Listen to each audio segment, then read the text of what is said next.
What goes around comes around like a hula hoop. Karma is a bitch, but just make sure that bitch is beautiful.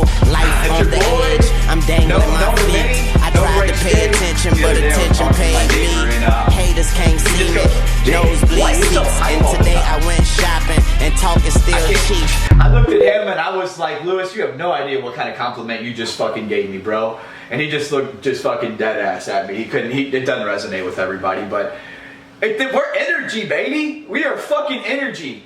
If you are hype, last time I checked, that's positive, good energy. I would think we all want to be up there, right?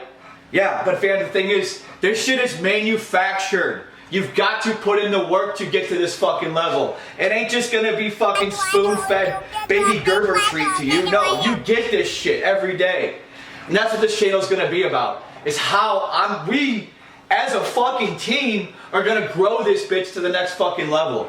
And that's why teamwork does make the dream work, and I'm gonna need you to click like, click subscribe on this fucking channel, and let's move this shit forward together, baby. Because I promise you, you continue to tune in, there's gonna be fucking all good every single day. Instead of looking at the trash and all the other bullshit that's flooded on social media and throughout our fucking phones all day, take the time to tune into this and learn something, baby. Probably get a good laugh in the meantime as well. Let's start from square one.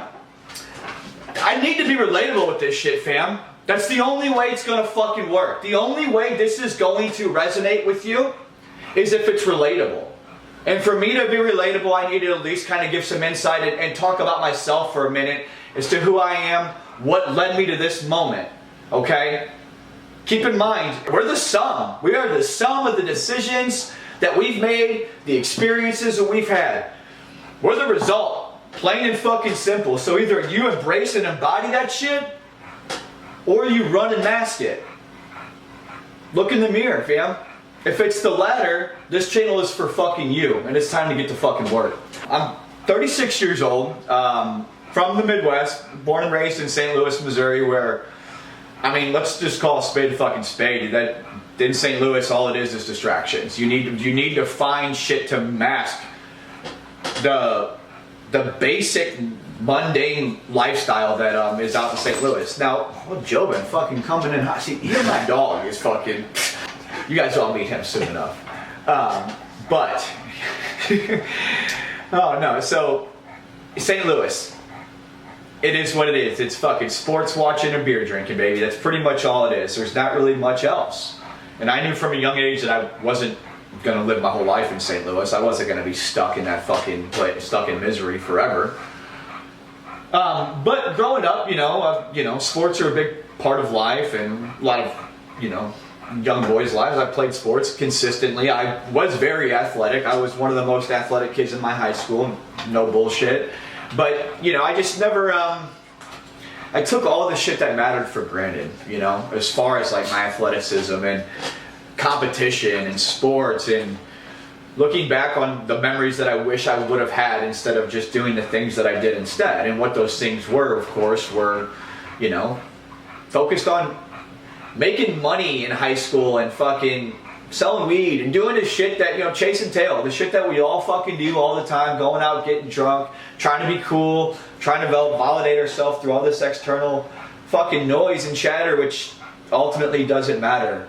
Just the thought of wanting to make money and have, like, why the fuck do you need money in high school? It's just, I'm gonna break this shit down, like, see, fam, as much as possible, like, side note here, it's like the answers that we all seek are right fucking in front of us most of the time.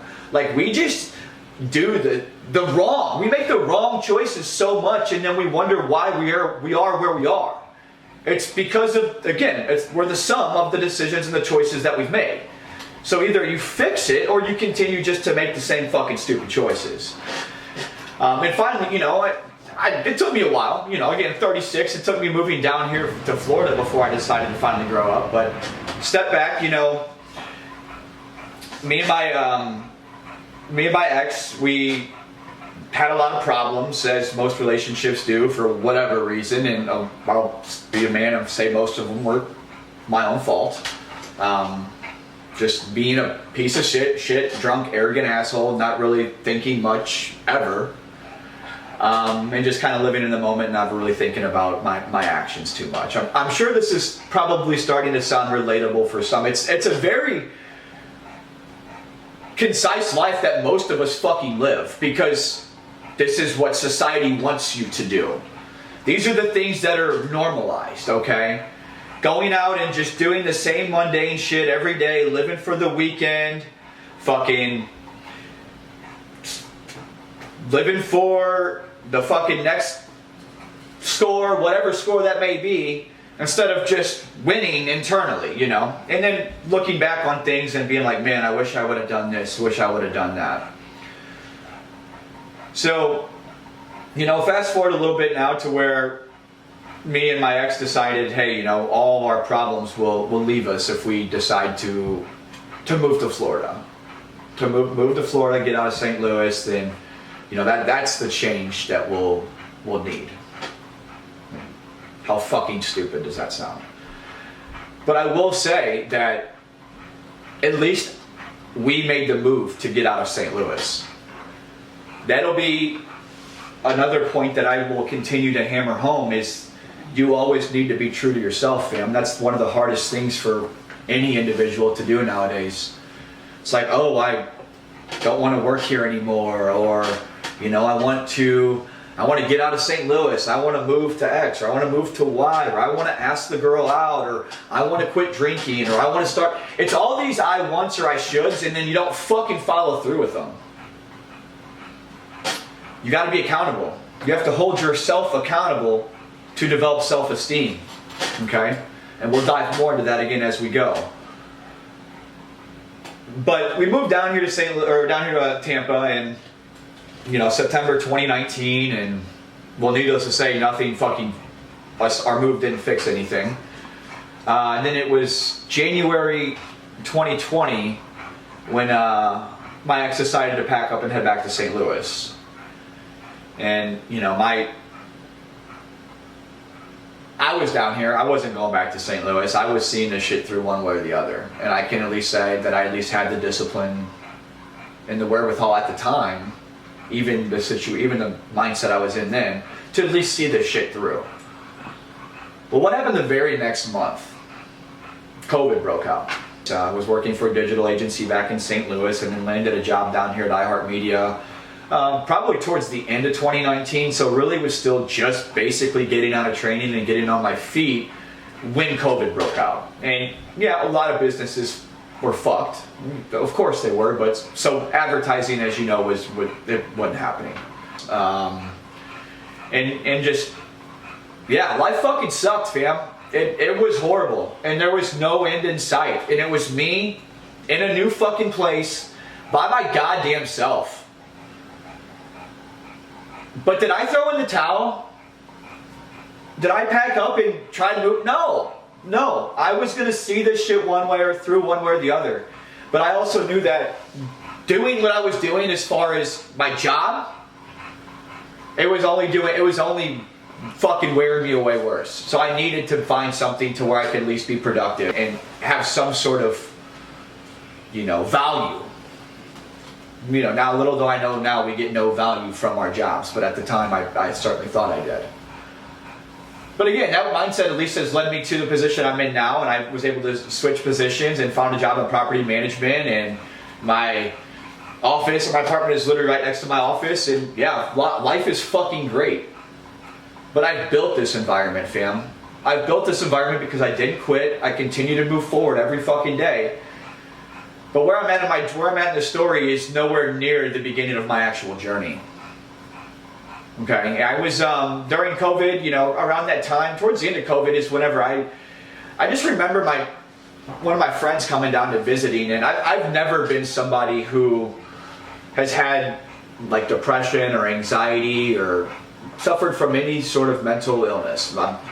It's never been a part of who I am. Until then. All of a sudden, and it was so new to me, I was scared fucking shitless. I had never had a panic attack. I had never had anxiety, ever. So I had no idea what it was, like personally, like the feeling of it, you know?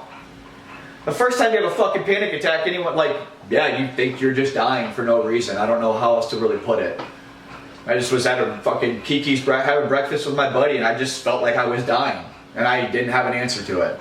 And then shortly after, like my chest, like constantly was fucking hurting, like just aching, and so I went to the doctor and had to get looked at, and again scared shitless, but no, you're just like, no, dude, you're stressed out. Maybe don't smoke with as much weed all the time. I'll cut back a little bit, but it is what it is. For the time being, of course. No, but I had to make the changes at the time, fam, that to address the fucking situation, because if nothing changes, nothing is going to change. So I was making the changes, but I think I was making the changes more internally, like kind of like consciously, but not really. Like the internal dialogue I was having with myself was changing. I knew that something wasn't right, and that if I wanted to get out of this, the only way I was going to get out of it was myself. But I was still doing the same shit that I was always doing, you know? And kept doing so for a while, and, kept, fucking going out, drinking, fucking whiskey, coke, you know what it is. Just out fucking doing stupid shit all the time. Partying. You know what's so funny is in those mind, like, I look back at those times, and again, this is probably relatable for a lot of you too. It's like, we are so full of our fucking selves in those moments that we will tell ourselves, like, man, I love my fucking life. This feels good. I'm fucking killing it, dude. Life is great. You only say those things when you're fucking high. Like, when you are actually under the influence is the only time you actually feel that way. And then the other times, when your true self is trying to reveal itself, you go and mask that shit instead of really addressing it. Yeah, man, I love... No, you don't. You're full of fucking shit, dog. Like, you ain't doing nothing. You are so far behind the fucking curve. And then I would say, like... So my mom and my brother came down to visit me. This was, I guess what year was this? It was 2021. It was, 2020. It was Albert Pujols' last year before he retired. Which anyone who knows baseball, being from St. Louis, being 36, that motherfucker was a huge part of my life growing up. God, Albert, thank you. So appreciative and grateful for the memories that you provided. And with that all being said, and how serious you can see I get in the moment, I disrespected my family and disrespected him because he came, just so happened that his last year, the Cardinals were coming down to Tampa to play the Rays. And my mom and my brother were happened to be visiting that same week, but that weekend, it wasn't even planned that way. My mom and my brother just happened to have tickets to come visit me that weekend, and then the schedule was released and the Cardinals were here as well. So it's like the last series that we, as a family, minus my dad, of course, but he would get to fucking see Albert play down here in Tampa, mind you, while I'm starting my new life down here. It's perfect situation. My high drunk ass got kicked out of the fucking baseball game within the second inning. Yeah. A baseball game, mind you. Now, mind you, again, I have this is me, dog. This is the real me. And this is me, all gas, no brakes all the time now. But as you can imagine, me under the influence, high, yeah, I'm pretty fucking obnoxious. But yeah, that really wore on me. That was something that I still not forget. I firmly believe that has a staple, a place in my story. Again, I didn't change right then. I went home, poured my bottle of booze out that night, and said I was going to change, but I didn't. I cut back. I quit going out as much, but I still was going out. I still was drinking occasionally. I still was finding excuses to validate myself through external forces. Yeah, I wasn't where I wanted to be, but I was at least moving towards something. And then, that was, so yeah, I guess that was 2021. So then it was that was probably the end of 2021, close to the end of 2021, I believe. And then 2022, I really continued just to focus on myself. It wasn't until, and I guess 2022, I may be mixing my years up. We'll call it what it fucking is. But there was a time frame in which I still was just kind of going through the motions. I wasn't going out as much. But I still, something was missing. That's the only way to put it. Like, something was missing. We all know the feeling. Like, yeah, everything, like, I'm happy, but if there's a but, fam, you're not happy. You're lying to yourself. You're telling yourself, you're trying to make yourself believe that you are. But you're not. You're not truly fulfilled, because once you're truly fulfilled, there's no fucking question. I'm fucking happy every day, and I know it now. Because of the things that I do and the person I've become. But it wasn't until January 15th of 2023, so we're coming up on almost 2 years now. I was at Hard Rock Casino seeing one of my favorite DJs, seeing John Summit. It was on a very, very small, minor dose of mushrooms, and I like to have fun, so trust me, it was a small dose. But something happened then. Something happened where I was a little bit after midnight that night, and I guess just the work in the mindset and just the internal dialogue and the subconscious efforts that I've been putting towards wanting to be somebody different, I guess along with just a little bit of psilocybin in my systems, my neuroplasticity just fucking flipped. And I walked out of that place at 12:30 at night saying I'm done. Like, I had a moment where I was like, I miss my dog and I miss my cat. I miss them. Like, I miss them a lot. And then I thought, I was like, well, they're going to be 7 here in March. You know, they're not little babies anymore. They're still my little babies, but they're not babies as far as age. Like, and if you keep doing the things that you're doing, they're not going to be here forever. And the thing is that, like, and it's like getting drunk, like the act of actually getting drunk, and then like being drunk, like in the moment, being out partying and carrying on all night. And then it's the day after, whenever you finally come home, and then now your dog and your cat want your attention, and you're too fucking miserable to give them your attention. No, leave me alone, let me fucking sleep. No. Then the next day, you're pretty much still in that alcoholic-induced fucking haze.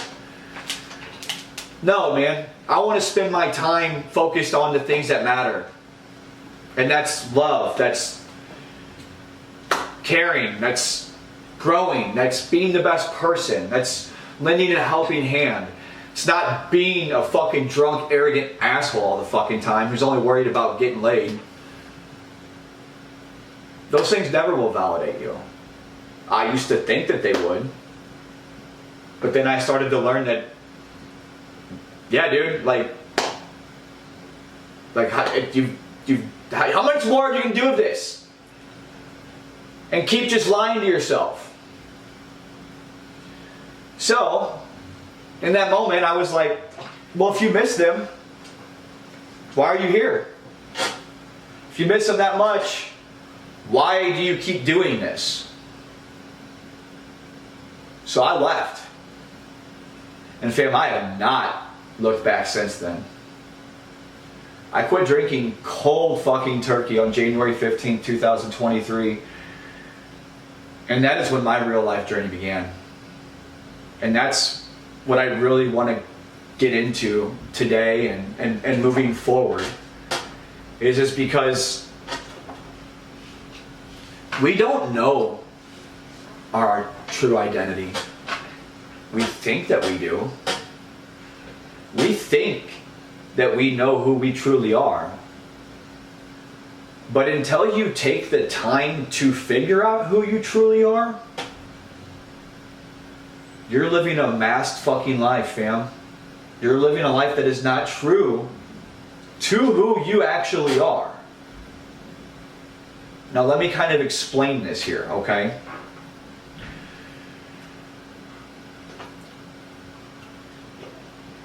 What is your identity? Like this is where the group effort is going to really come in, fam. And I really want you to take the time here whenever I ask these questions to fucking think, to process, to really look internally. Because you want to know what the crazy thing is? Let's just start there. Ask yourself, when was the last time you actually just thought for yourself? Like just critically thought. Like in a world of needing things so impulsive immediately, the thought of just thinking is beyond most fucking people nowadays. I see it all the fucking time, man. It's like just so quick to fucking need help or need assistance or quick Google search, or people are fucking just lost. They cannot think for themselves anymore. So this is where, again, whenever I ask these questions, you need to take the time to really look internally, not look at your phone, and see, and that uncomfortableness that's coming out whenever these questions arise and you have to actually address it, that's the real you. That's the real you saying, yeah man, get your fucking shit, or yeah girl, get your fucking shit together. You're lying to yourself. And then you know it must, nah. So, your identity. How would you identify yourself? Like, if someone just asked you to, or I'm asking you right fucking now, how would you identify yourself? What shaped this identity that you now have, that you now embody? What led you to this person that you now are? Think about it. When do you think this identity that you now embody began to take place? Began to take shape? Began to form? When? Yeah, it's the same for all of us. When we were fucking children, when we were defenseless, when we were too young to know right from wrong, when we were nothing more than products of our environment, okay? Our minds and our ability to cognitively think do not develop enough until we're adults.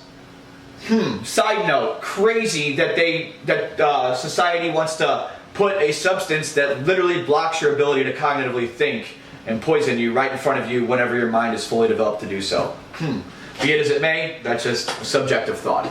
But take it as you will. But our minds, again, we're too young. We're too innocent. We're too fucking pure to have any sort of control over the matter. Okay? So, you know, our parents, our teachers, our coaches, our friends, our family, all of these people are the direct influences that has shaped your fucking identity. But no one, fam, no one is right about everything. No one's perfect. So no matter who or what or where you were surrounded, no matter what, none of it is accurate and 100% correct. It's all just shaped you into this person that you are now without any actual ability to make any judgmental decisions for yourselves until you were old enough to think, and now that these thoughts come, you just throw them the fucking side and mask them.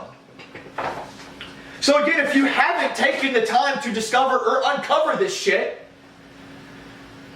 it's all just stewing in there, baby, and waiting for you to unpack it. So, how do you define yourself? Let's just go back there. Like, at core, what is it about you that makes you you? And now the crazy thing is that whenever I kind of double down on this question, I know where a lot of folks are going to go, the default response. The default response is going to go to two things. Your job and your family. I'm going to start by saying I love family, I love everyone, I appreciate everyone, so I'm not knocking anyone who has a fucking family. So do not get this shit twisted. Your family does not define you though. You define you by your actions. Your family is just the icing on the cake. You just have a family because you're a good fucking person and you are who you are. But you need to have intrinsic characteristics about you specifically that define you. Not external shit. Same with your job. Oh boy, I'm gonna love just fucking hammering this shit home. Your job will never define you. Your job will never save you, fam. I cannot stress this shit enough. Your job will never save you. No amount of money will ever save you. No one is coming to save you, fam. No one. The only person that can save you is you. And it's through the work that you need to do every fucking day. Every single day that will light the fire in your ass. I'm a fucking doer. I Nike that motherfucker every single day, whatever it is, and I'm a fucking dog because of it. And no one can tell me otherwise. And who would? And if they do, their opinion doesn't matter. Because I control my successes by the actions in which I do every day. It's that easy, fam. It really, albeit hard, this shit is fucking simple when you break it down. You just don't want to do it and you're fucking lazy. So, where do we begin? If you're on board still and you're still listening, I fucking love you. But I bet the whole identity, yeah, it probably made a little sense, didn't it? Speaking of which, this one's great, fam. Speaking of us as children, where our identity was formed, this is 100% proof right here that anything that we think, anything that we can imagine, anything that we dream, anything that we want, we can fucking do it. Babies. We were all a fucking baby at one time. We were all a fucking baby. As a baby, initially, babies can barely fucking move. They can't even crawl. They kind of just waddle around a little bit, but they see all us big motherfuckers walking around and they internally like idolizing us. So babies are like, I want to do that. That's the only thing that will ever get a baby to want to walk is seeing other people out fucking walking. Does a baby just get up and start walking? No, that's fucking stupid. It's the work that the baby has to do to learn to walk. And it's not going to just happen. A baby's going to start crawling a little bit, get here or there. Fucking tough, man. For a baby, that shit's hard. But last time I checked, I don't know any babies that gave up. Because we're all fucking walking. Did it? A little bit of crawling here. A little bit of crawling there. Finally they grab onto something and stand up. Boom, they fall over. Bump their knee. Probably cry a little bit. Ow, mommy hurts. Do they still give up? No. They keep moving forward. Because they have a dream of walking. And then one day, fam, boom, that motherfucker's walking. And that motherfucker was you. And me. And every motherfucker in this world. So if a baby has the fucking mental fortitude to see shit through, you already know where I'm going with this.